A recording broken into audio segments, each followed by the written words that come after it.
27 जुलाई 2015 शिलोंग के Indian institute of management का ऑडिटोरियम छात्रों से भरा हुआ था।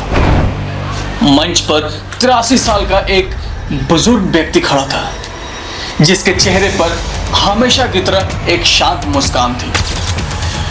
वे अपने पसंदीदा विषय पर स्पीच देने वाले थे, एक बेहतर पृथ्वी का निर्माण कैसे किया जाए। लेकिन किसी को नहीं पता था कि यह उनका आखिरी स्पीच होगा। कुछ ही मिनट बाद वे अचानक मंच पर गिर पड़े और पूरा देश सदमे में डूब गया। भारत ने अपना एक महान वैज्ञानिक, एक दूरदर्शी शिक्षक और करोड़ों युवाओं की प्रेरणा को खो दिया। लेकिन सवाल यह है, क्या आप जानते हैं कि यही व्यक्ति कभी अपने परिवार की मदद करने के लिए अखबार बेचता था? क्या आप जानते हैं कि भारत का राष्ट्रपति बनने के बाद भी उनके पास ना कोई आलीशान बंगला था और ना ही कोई करोड़ों की संपत्ति? और आखिर कैसे एक साधारण परिवार का लड़का भारत का मिसाइल मैन और पीपल्स ऑफ प्रेसिडेंट बन गया? यह कहानी है संघर्ष की, सपनों की, असफलताओं से लड़ने की और देश के लिए जीने वाले एक महान इंसान की। यह कहानी है डॉक्टर एपीजे अब्दुल कलाम की। 15 अक्टूबर 1931 तमिलनाडु के रामेश्वरम में एक साधारण मुस्लिम परिवार में एक बच्चे का जन्म हुआ। उसका नाम था अबुल पाकिर जैनुल आबदीन अब्दुल कलाम। उनके पिता जैनुल आबदीन नाव चलाने का काम किया करते थे। माँ अशमा गृहिणी थी। परिवार आर्थिक रूप से मजबूत नहीं था, लेकिन मूल्यों और संस्कारों से समृद्ध था। कलाम सर कहा करते थे, मैंने अपने माता पिता से ईमानदारी और आत्म अनुशासन सीखा।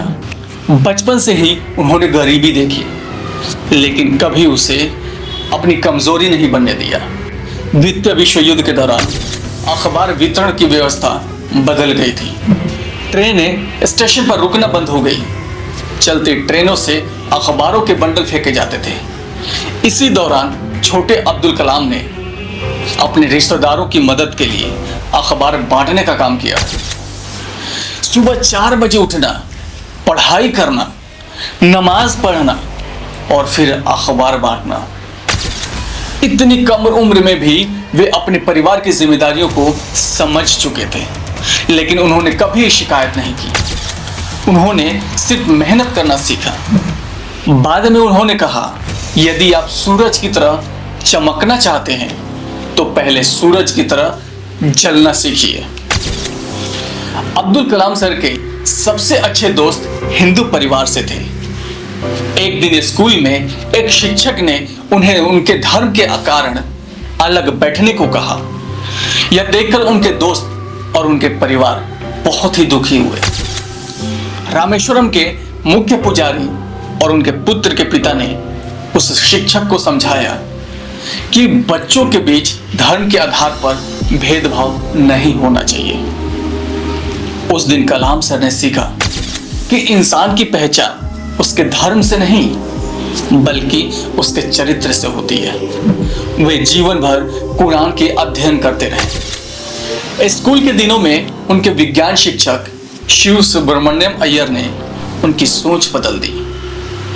उन्होंने छात्रों को समुद्र के किनारे ले जाकर पक्षियों की उड़ान का विज्ञान समझाया।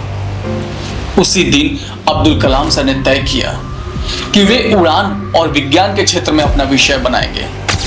उन्होंने सेंट जोसेफ कॉलेज से भौतिक विज्ञान की पढ़ाई की, लेकिन जल्द ही उन्हें एहसास हुआ कि उनका असली जुनून एरोस्पेस इंजीनियरिंग है। इसके बाद उन्होंने मद्रास इंस्टीट्यूट ऑफ टेक्नोलॉजी में प्रवेश लिया।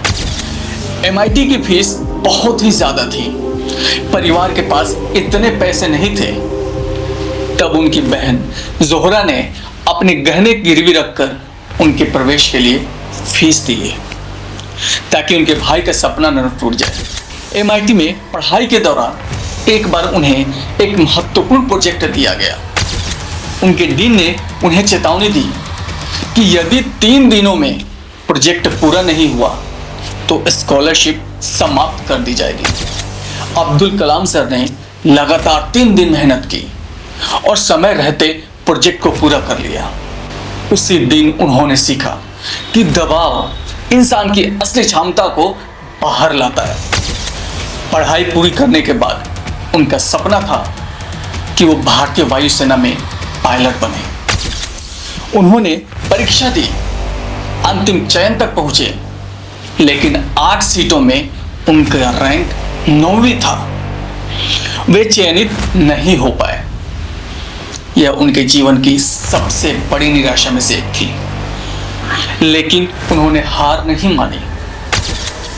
वे कहा करते थे, ईश्वर हमारी राह में कठिनाई इसलिए लाता है ताकि हम अपनी छिपी हुई क्षमताओं को पहचान सकें। फिर साल आया 1958। 1958 में उन्होंने DRDO ज्वाइन किया, लेकिन उनका मन अंतरिक्ष कार्यक्रम की ओर था। 1969 में इसरो से जुड़ गए। वहां उनकी मुलाकात डॉक्टर विक्रम साराभाई से हुई। भारत का अंतरिक्ष कार्यक्रम उस समय अपने शुरुआती दौर में था। संसाधनों की कमी थी। रॉकेट के हिस्से साइकिलों और बैलगाड़ियों पर लाए जाते थे, लेकिन सपने बहुत बड़े थे। अब्दुल कलाम को भारत के पहले स्वदेशी सैटेलाइट लॉन्च व्हीकल SLV-3 का प्रोजेक्ट डायरेक्टर बनाया गया। 10 अगस्त 1979 को लॉन्च हुआ।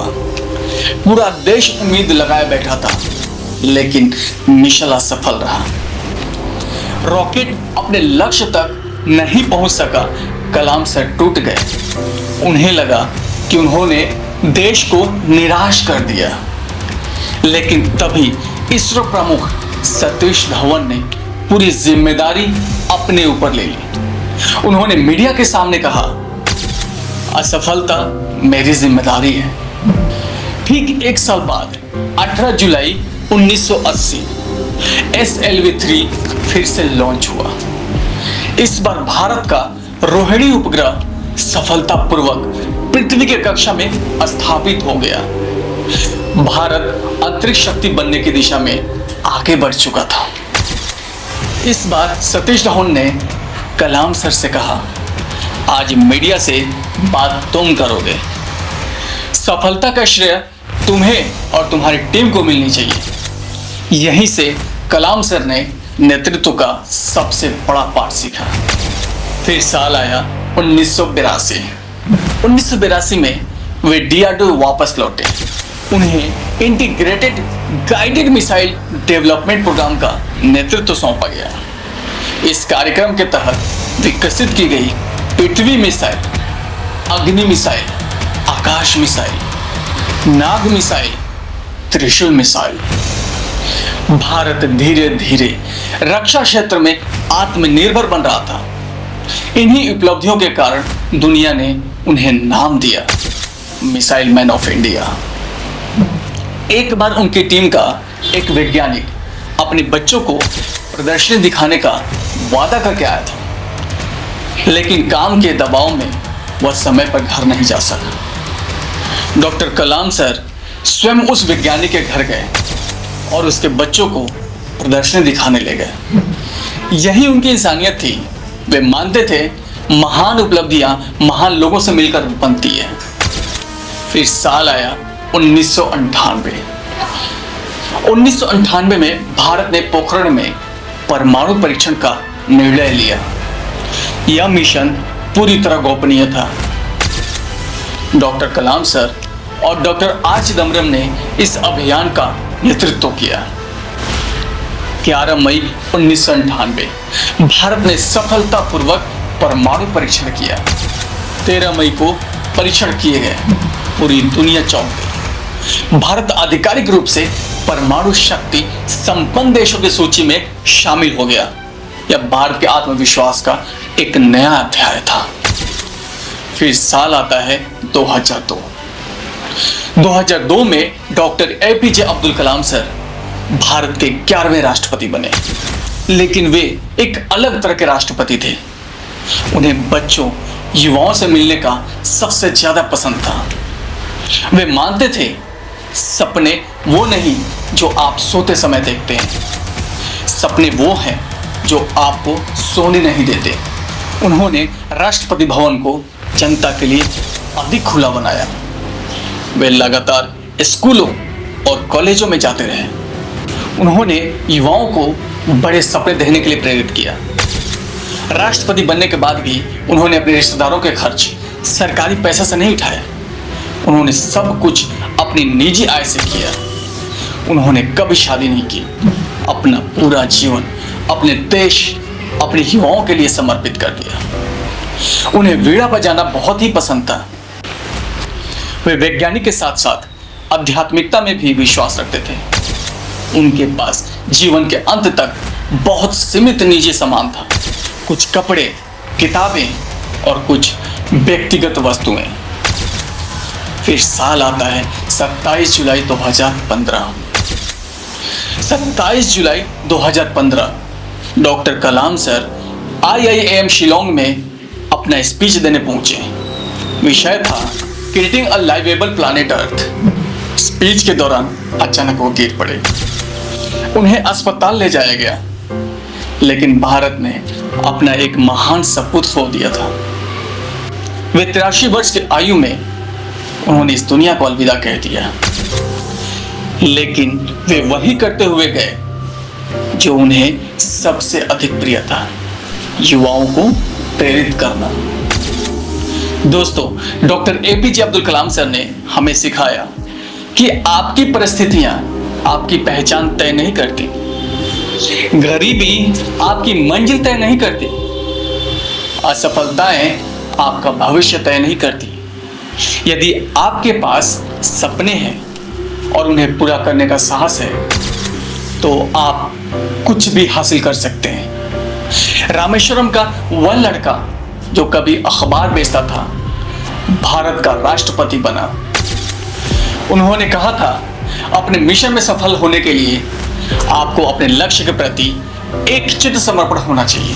और शायद यही उनकी जिंदगी का सबसे बड़ा संदेश है। सपने देखिए, कड़ी मेहनत कीजिए, असफलताओं से सीखिए और अपने देश को खुद से ऊपर रखिए, क्योंकि सपने वो नहीं होते जो हम सोते समय देखते हैं। सपने वो होते हैं जो हमें सोने नहीं देते।